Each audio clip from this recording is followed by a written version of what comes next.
Cari amici, anime sensibili e osservatori acuti di quelle verità che spesso si nascondono dietro le maschere scintillanti dello Star System, benvenuti in un nuovo, monumentale e definitivo appuntamento su Gossip alla turca. Oggi non siamo qui per celebrare i fasti di una festa mondana, né per applaudire l'ennesima coppia da copertina. Oggi vi invitiamo a sedervi con noi nel silenzio assordante di una notte che doveva essere di festa e che invece si è trasformata nel palcoscenico di una solitudine eloquente. Parliamo di due icone che hanno fatto sognare milioni di persone, le cui vite sembrano ora divise da un abisso di non detti, Barar ed Elçin Sangu. Mentre il mondo salutava l'arrivo del nuovo anno con il frastuono dei fuochi d'artificio, un'immagine nuda e cruda ha squarciato il velo dell'apparenza, raccontando una storia che nessuna didascalia patinata avrebbe mai potuto narrare. Prima di immergerci in questa analisi profonda, vi chiedo un gesto di appartenenza alla nostra elite.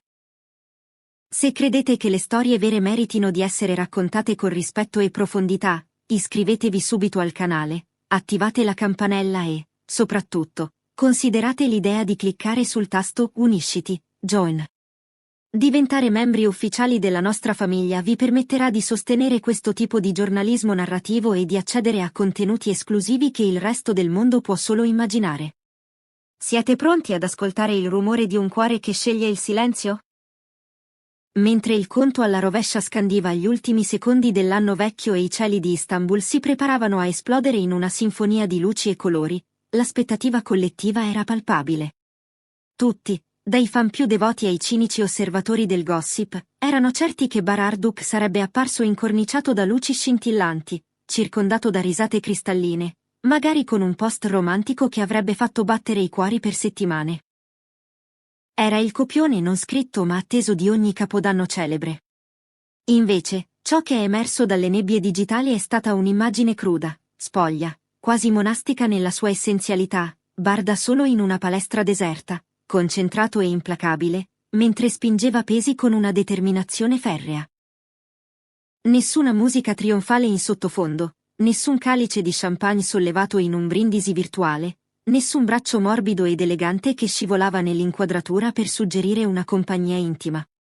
Solo ferro, respiro, sudore e una risolutezza che tagliava l'aria come una lama. Nel mondo dell'intrattenimento, la notte di Capodanno è uno specchio impietoso, rivela chi è connesso, chi è solo, chi sta vendendo un sogno e chi sta vivendo una realtà. Quell'unica immagine è diventata un messaggio universale, un manifesto di indipendenza e, forse, di malinconia.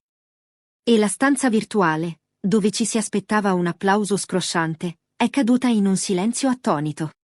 Il primo eco di quel silenzio assordante ha bussato alla porta digitale di Elçin Sangu. Nessun post da parte sua. Nessuna didascalia civettuola, nessuna storia in penombra che accennasse a un brindisi privato, nessun cenno gentile a un momento condiviso.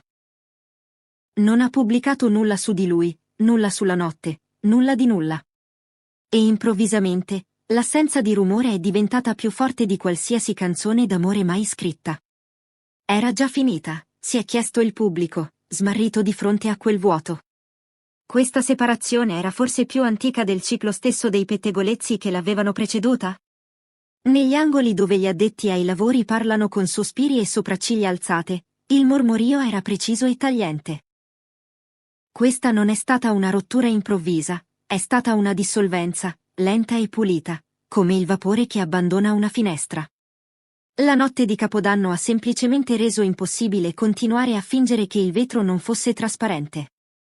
Per qualcuno come Bar, la cui immagine viaggia ben oltre i confini nazionali, una notte da solo in palestra equivale a un comunicato stampa scritto a lettere maiuscole: sono da solo, e voglio che lo vediate. È stata una dichiarazione di sovranità personale, un rifiuto di partecipare al circo mediatico che esige la performance della felicità a comando. Poi è arrivata la tempesta, non una sorpresa, ma l'inondazione che tutti sapevano sarebbe arrivata. Le affermazioni si sono affilate rapidamente, come coltelli pronti a colpire. Si è iniziato a sussurrare, e poi a gridare, che la storia d'amore fosse stata un corridoio ben illuminato per la visibilità, che l'affetto avesse un programma prestabilito, Che il tempismo di certe campagne pubblicitarie si allineasse in modo troppo perfetto con certi avvistamenti casuali. C'erano persone pronte a giurare che Elchin avesse usato la vicinanza allo slancio internazionale di Barr per amplificare il proprio riflettore. Dai trend topic in mercati appena sintonizzati su di lui, alle collaborazioni con brand che improvvisamente viaggiavano più lontano, fino agli inviti ai festival e ai red carpet che sembravano più facili da calcare. Altri hanno respinto queste accuse con l'ovvio: Elchin è una star a pieno titolo da molto tempo, un nome che genera il proprio campo gravitazionale. Ma il dibattito non accennava a placarsi. Barr era un alleato in amore o un acceleratore in una strategia di carriera? E quell'immagine in palestra era solo un modo pulito per dire che il piano era giunto al termine? Queste domande non sono cadute dal cielo. Il capodanno in questa industria è un tabellone segnapunti. È quando le coppie di potere si annunciano, quando le nuove fiamme vengono testate in pubblico, quando gli ex rivelano la forma delle loro nuove vite. La gente si aspettava uno sguardo patinato, un'inquadratura affettuosa, forse un cenno giocoso a uno scherzo condiviso. Invece, disciplina. Invece, solitudine. Invece, un uomo che sembrava aver abbandonato la festa per trovare il proprio respiro. L'assenza di celebrazione è diventata il centro della conversazione. Era solitudine per scelta, un ritiro progettato per fare un punto? O era, come alcuni hanno suggerito, l'unica opzione rimasta dopo un tranquillo disfacimento? Cari amici di Gossip alla turca, fermiamoci un istante a riflettere sulla natura della fama. Credete che sia possibile per due superstar vivere un amore autentico senza che questo venga inevitabilmente trasformato in una merce di scambio mediatico? Barr ed Elchin sono vittime del sistema o ne sono stati complici consapevoli? Scrivete la vostra opinione filosofica nei commenti. I membri che hanno cliccato su Unisciti avranno la priorità nelle nostre risposte e analisi. Una volta che l'immagine si è sedimentata, l'attenzione si è incanalata nell'immobilità dalla parte di Elchin. In un mondo dove tutto è un post e ogni post è un indizio, non dire assolutamente nulla è una dichiarazione potente. Nessun calore, nessuna ombra, nessuna emoji timida. Solo un blackout totale. E più a lungo si estendeva, più quel silenzio diventava una scultura che ognuno poteva interpretare a proprio piacimento. Secondo i sussurri che abbiamo sentito più di una volta, la separazione non è arrivata con fuochi d'artificio o porte sbattute. È stata una deriva. Abbastanza lunga che, quando l'anno è cambiato, la storia era più o meno finita. La foto in palestra non è stata una sorpresa per le persone vicine alla situazione, è stata una coda musicale. Si leggeva come un punto fermo alla fine di una lunga frase. La conversazione ha presto afferrato un filo più tagliente, che l'accoppiamento fosse stato gestito tanto quanto era stato sentito. La coreografia degli avvistamenti, il tempismo delle interviste, il ritmo dei legami con i brand. Tutto è stato esaminato nel modo in cui i fan analizzano una scena finale alla ricerca di indizi nascosti. Sono state mappate e confrontate linee temporali, settimane scavate dall'archivio. La gente ha notato come certi annunci sembrassero arrivare nel momento esatto in cui i due erano in tendenza. Altri hanno insistito che fosse pura coincidenza, o semplicemente come funziona la celebrità moderna. Ma l'accusa che Barr fosse stato un trampolino di lancio ha messo radici nelle sezioni commenti dove la sfumatura va a dormire. Non ha aiutato il fatto che Barr stesso non abbia detto nulla. Il che, se avete prestato attenzione, è molto nel suo stile. Oscilla tra l'aprire la porta completamente e il chiuderla a chiave. Questa volta, il messaggio è arrivato senza parole. La scelta di trascorrere la notte più performativa dell'anno sotto luci fluorescenti con nient'altro che lo sforzo come compagnia è stata schietta ed elegante. Le persone vicine a lui hanno usato una frase che abbiamo sentito prima: quando percepisce di essere trasformato in una merce, restringe il suo cerchio e torna alle basi. Lavoro. Allenamento. Concentrazione. Non c'era bisogno di una nota alla stampa se ogni ripetizione era una frase e ogni espiro una riga. Perché l'accusa del trampolino di lancio ha risuonato con tale forza questa volta? In parte a causa della scala. Il nome di bar porta un peso globale, apre porte che molti non sanno nemmeno che esistano. Accoppia questo con un picco evidente nella conversazione intorno a Elchin in regioni dove il suo lavoro recente ha attirato occhi freschi, e la pulita tranquillità della rottura, e hai una narrazione che si scrive da sola. Poi aggiungi la crudezza di quell'immagine in palestra in una notte famosa per lo stare insieme. L'ottica era potente. Quella potenza, tuttavia, è esattamente il motivo per cui la reazione contro di lei è cresciuta più pesante di quanto avrebbe dovuto.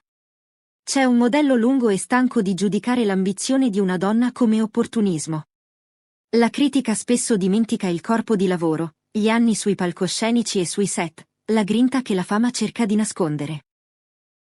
Molte voci hanno respinto con forza: far avanzare la propria carriera non è un crimine, l'ambizione non è una confessione. Ma il contrappunto è arrivato velocemente: ambizione e affetto non sono la stessa cosa, e c'è una linea tra partnership e PR. Ed è lì che l'argomento si è trincerato, non nei fatti, ma nei sentimenti.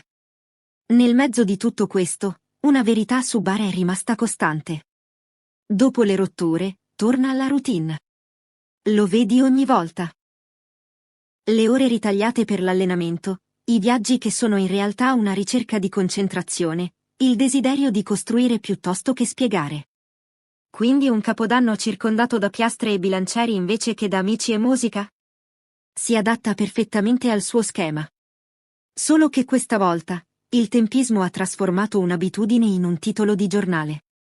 La solitudine dell'immagine, la deliberata privacy di essa, ha fatto chiedere alla gente se fosse stanco di essere frainteso.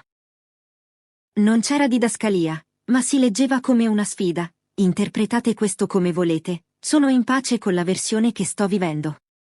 È il ritratto di un uomo che cerca di riprendere il controllo della propria narrazione, sottraendosi al rumore di fondo per ascoltare solo il battito del proprio cuore e il ritmo del proprio respiro.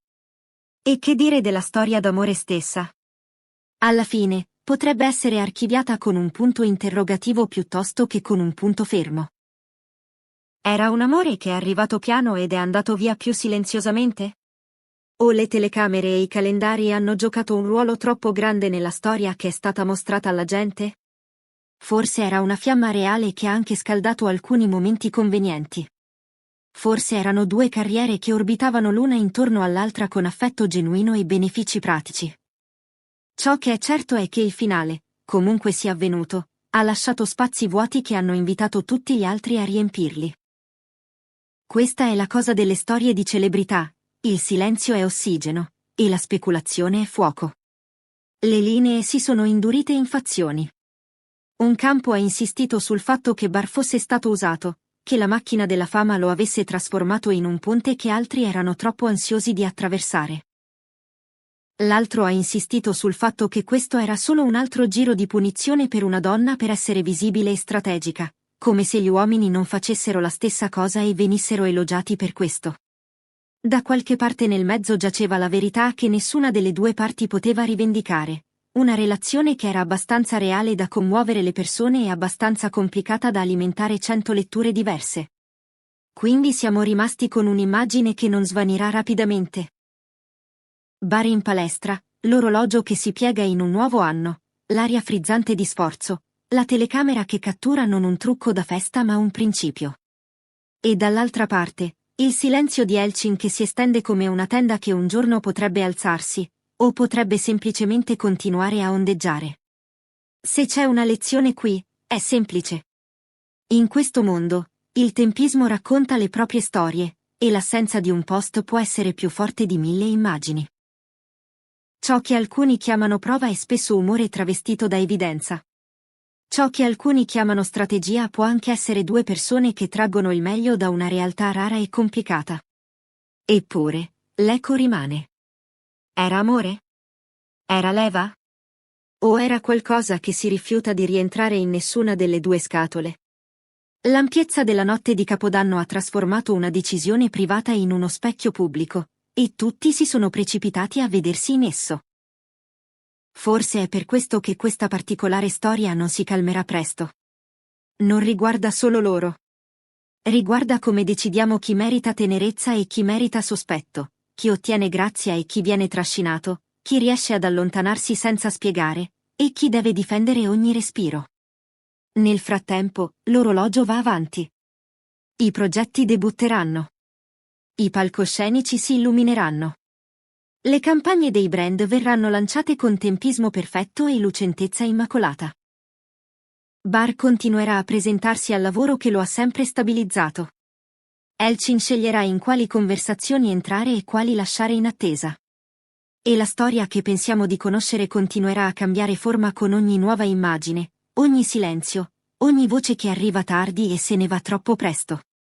Forse, tra mesi, guarderemo indietro e vedremo che la verità non si nascondeva affatto. Era lì in piedi in una stanza piena di metallo e specchi, nel tranquillo rigore di una donna che non aveva bisogno di dire nulla per essere ascoltata. Forse ammetteremo che una rottura può essere sia una fine gentile che una lezione tagliente su come appare il potere dall'esterno. Fino ad allora, questo è ciò che abbiamo: un uomo solo in una notte progettata per l'esposizione, e una donna che ha lasciato che il mondo ponesse le sue domande senza nutrirlo con una sola risposta. Alcune fini sono esplosioni. Alcune sono una porta che si chiude dolcemente. Questa, a quanto pare, è un corridoio con le luci abbassate, i passi che svaniscono, e l'eco che continua a farti girare la testa.